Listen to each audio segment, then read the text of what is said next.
இப்போது நிறைய female directors இருக்காங்க. சுதா கொங்கரா, கிருத்திகா உதயநிதி, சௌந்தர்யா ரஜினிகாந்த், புஷ்கர் காயத்ரி, இந்த மாதிரி சொல்லிகிட்டே இருக்கலாம். ஆனால் அப்போது 80s 90s பீரியட்லேயும் ஒரு சில ஃபீமேல் டைரக்டர்ஸ் இருந்திருக்காங்க. அப்போவே ஒரு சில படங்களும் பண்ணியிருக்காங்க. அது எந்தெந்த ஃபீமேல் டைரக்டர்ஸ் என்னென்ன படங்கள் பண்ணாங்கன்றதை வாங்க பார்க்கலாம். ஸ்ரீபிரியா இவங்க ஒரு ஆக்ட்ரஸ். இவங்க ரஜினி, கமல் படத்துலலாம் ஹீரோயினியாக நடிச்சிருக்காங்க. இவங்களுமே அந்த காலகட்டத்தில் ஒரு சில படங்கள் பண்ணியிருக்காங்க.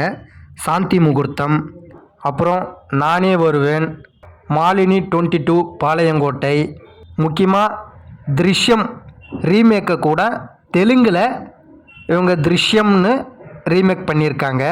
அடுத்து சுகாசினி, இவங்களும் ஒரு ஆக்ட்ரஸ் தான். அது மட்டும் இல்லாமல் நம்ம லெஜெண்டரி டைரக்டர் மணிரத்னத்தோட ஒய்ஃபும் கூட. இவங்களுமே அந்த காலகட்டத்தில் ஒரு சில படங்கள் பண்ணியிருக்காங்க.